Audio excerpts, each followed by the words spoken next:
him as a teenager raising heck in high school. Well, we've got the wig. That's the good news.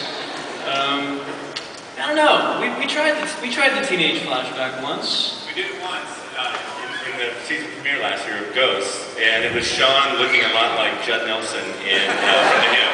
Yeah. I think one of the executives might have vomited when they saw it, though. But not Jeff Littell. He loved it. Jeff loved it. No, if you guys support the show for another 4 years, Liam will be 16. There you go.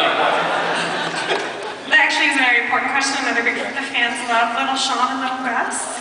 Are we keeping them forever and ever, or do they someday get too old?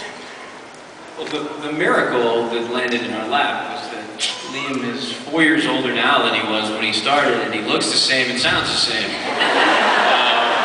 He hasn't grown an inch, his voice hasn't changed at all. And Corbin looks as young as ever. That's the amazing thing. We don't have to use the wig anymore, it just comes out when we do this.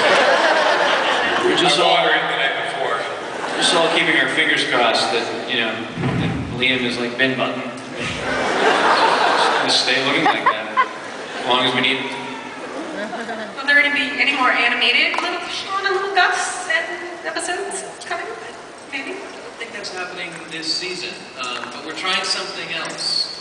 Like? We can't really talk about. Actually, we were trying something that involves, it involves a sponsor, and it involves those little vignettes, a little bit like the animated stuff, and it may involve live action teenage Sean and Gus, but we're working on it right now.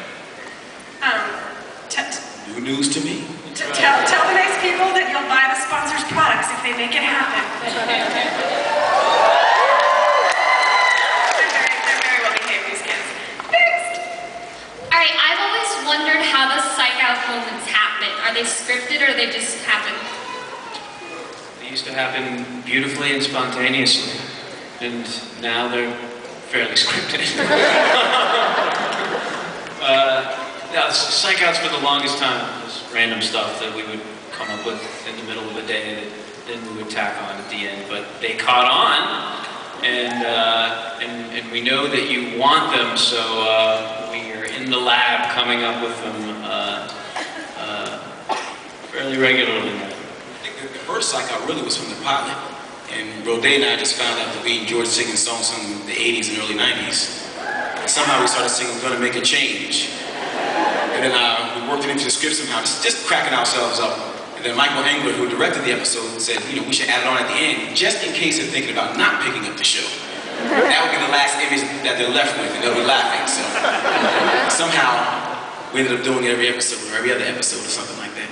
We just finished a Psych Out for our werewolf episode that I think will land nicely. Yes. It was a very good one, I must say. I enjoyed it.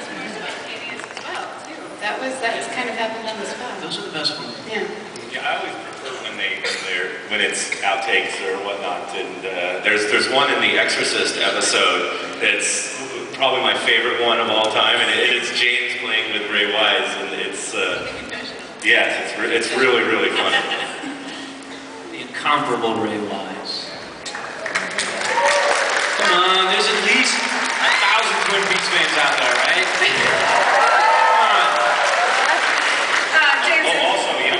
Let's just say it now so we can get it out there. James and I, we've got like 50 ideas that we plan on doing, most of which we've done, but most of which will only be able to air on HBO. Yeah. We are doing a Twin Peaks episode next year.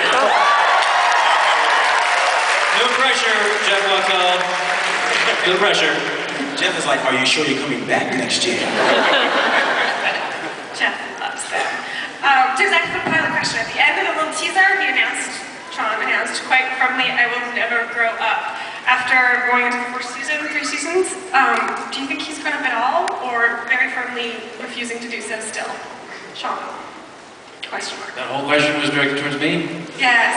Has Sean grown up at all over the past 3 seasons? Oh, a little bit. I think that it's a slippery slope with Sean, because you never want him to really grow up, because then he's not Peter Pan anymore, and that's his life philosophy, and that's sort of what allows him to get through situations the way that he does. But I think we found ways to sort of peel back layers each season where he learns something about himself. He grows up a little bit. This year he's trying to domesticate himself and be in a relationship and sort of see what that is and see if there's a place for that in his life. But at the end of the day, we still need Sean and Gus to be two overgrown children who scream like girls and run like girls. I mean, that's the show, right? You can't grow up. That's boring. He hasn't grown up. He hasn't grown up.